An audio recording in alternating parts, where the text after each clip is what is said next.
Assalamualaikum warahmatullahi wabarakatuh. Perkenalkan, nama saya Seruni Adesya Putri, mahasiswa di Politeknik Negeri Bengkalis dengan program studi D3 Teknik Perkapalan dengan NIM 1103240010. Tujuan saya membuat video ini untuk memenuhi tugas mata kuliah yakni Kapal Non Baja 1 dengan dosen pembimbing yakni Ibu Nur Audina SPIMSI. Nah, mari kita bahas tentang materi selanjutnya, yaitu pengenalan kapal campuran atau yang biasa kita sebut dengan kapal komposit. Jadi, kapal campuran atau yang sering disebut kapal komposit adalah kapal yang dibangun tidak hanya dari satu jenis material, tetapi menggunakan kombinasi dua atau lebih material yang berbeda. Contohnya, bagian lambung kapal dibuat dari baja, sementara bangunan atasnya menggunakan aluminium. Atau pada kapal tertentu digunakan material fiberglass atau komposit sebagai penguat struktur. Penggunaan material campuran ini bukan tanpa alasan, tetapi bertujuan untuk mengoptimalkan kekuatan kapal, mengurangi berat, dan meningkatkan stabilitas serta efisien operasional. Baiklah, di sini saya akan menjelaskan tentang kelemahan dan kelebihan kapal tersebut. Kelebihan kapal campuran atau komposit. Sekarang kita masuk kelebihannya. Kelebihan utama kapal campuran adalah berat kapal yang lebih ringan. Dengan berat yang lebih ringan, kapal bisa melaju lebih cepat dan konsumsi bahan bakarnya juga lebih hemat. Selain itu, kapal campuran juga memiliki stabilitas yang baik karena bangunan atas yang ringan membuat titik berat kapal menjadi lebih ringan. Dari segi perawatan, beberapa material komposit dan aluminium lebih tahan terhadap korosi air laut sehingga biaya perawatan jangka panjang bisa ditekan. Kelebihan lainnya adalah fleksibilitas desain. Material komposit lebih mudah dibentuk sehingga desain kapal bisa dibuat lebih modern dan efisien. Adapun kelemahan kapal campuran atau komposit, namun di balik kelebihannya, kapal campuran juga memiliki beberapa kelemahan. Salah satunya adalah masalah pada sambungan antar material. Perbedaan sifat muai panas bisa menimbulkan tegangan dan retakan jika tidak dirancang dengan baik. Selain itu, ada resiko korosi grafik, terutama pada kombinasi baja dan aluminium jika tidak diberikan isolasi yang tepat. Dari segi biaya, harga material dan proses pembuatannya relatif lebih mahal, serta membutuhkan tenaga kerja dengan keahlian khusus. Perbaikan kapal campuran juga lebih sulit karena tidak semua galangan memiliki fasilitas dan pengalaman mengenai material komposit. Baiklah, di sini saya akan menampilkan sebuah video tentang kapal berbahan campuran atau yang bisa disebut dengan bahan komposit.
Maka di sini saya akan memberi penjelasan tentang bahan dan alat apa saja yang digunakan beserta fungsinya, dan jelaskan bagaimana reparasi jika tidak terjadi kerusakan.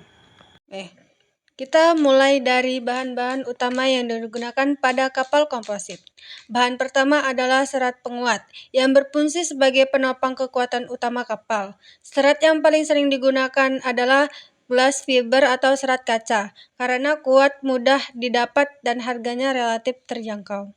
Selain itu, pada kapal tertentu juga digunakan carbon fiber yang lebih ringan dan lebih kuat tetapi biayanya lebih mahal. Bahan berikutnya adalah resin. Resin berfungsi sebagai perekat serat sekaligus pembentukan struktur kapal. Jenis resin yang umumnya dipakai antara lain resin polyester, vinylin, ester, dan eksplosi. Resin ini yang mengikat serat menjadi struktur yang keras dan kokoh setelah mengeras. Selanjutnya, ada katalis atau hardener. Katalis ini berfungsi untuk mempercepat proses pengerasan resin, sehingga laminasi bisa mengeras sesuai waktu yang diinginkan. Kemudian ada core material atau bahan inti. Core material biasanya berfungsi sebagai foam atau kayu belasan yang digunakan pada struktur sandwich untuk menambahkan kekuatan tambah menambahkan berat kapal. Dan yang terakhir adalah bulkhead. Bulkhead merupakan lapisan paling luar kapal yang berfungsi untuk melindungi kapal dari air, laut, sinar matahari, dan memberikan tampilan yang halus dan serta berwarna. Setelah bahan, sekarang kita bahas alat-alat yang digunakan. Alat pertama adalah alas laminasi, seperti kuas dan roller. Kuas digunakan untuk mengoleskan resin, sedangkan roller berfungsi untuk meratakan resin dan mengeluarkan gelembung udara agar laminasi sempurna. Kemudian alat pemotong seperti gunting serat, cutter, dan gerinda. Alat ini digunakan untuk memotong serat dan merapikan bagian kapal. Selanjutnya adalah alat pengukur dan pencampuran, seperti timbangan dan gelas ukur. Fungsinya untuk memastikan perbandingan resin dan katalis tepat, karena kesalahan takaran bisa mempengaruhi kekuatan struktur. Selain itu, ada alat keselamatan kerja seperti sarung tangan, masker, kacamata pelindung. Alat ini sangat penting untuk melindungi pekerjaan dari uap resin dan serat kaca. Terakhir ada alat finishing seperti amplas dan mesin poles yang digunakan untuk menghaluskan dan memperpindah permukaan kapal. Sekarang kita memasuki ke bagian perawatan atau reparasi ringan. Ketika kapal belum mengalami kerusakan serius, perawatan pertama adalah inspeksi rutin. Inspeksi dilakukan untuk mengecek kondisi permukaan gulkat, lambung bawah air, dan sambungan struktur. Tujuannya adalah mendeteksi masalah sejak dini, sebelum menjadi kerusakan besar. Jika permukaan kapal mulai kusam atau tergores ringan, maka dilakukan perawatan gulkat. Caranya dengan mengamplas halus, memoles ulang, dan memberikan lapisan pelindung agar air laut tidak menembus lapisan serat. Selanjutnya adalah pelapisan ulang gulkat. Jika lapisan luar mulai menipis namun belum rusak, pelapisan ini berfungsi untuk memperpanjang umur kapal dan menjaga kekuatan struktur. Untuk mencegah masalah seperti osmosis kapal, juga perlu perlindungan tambahan seperti eksplosi di bagian bawah air dan menjaga kebersihan lambung. Jika ditemukan retakan kecil atau pori-pori terbuka, bisa dilakukan perbaikan mikro dengan mengoleskan resin tipis dan merakatkannya. Perbaikan kecil ini sangat penting agar kerusakan tidak berkembang lebih besar.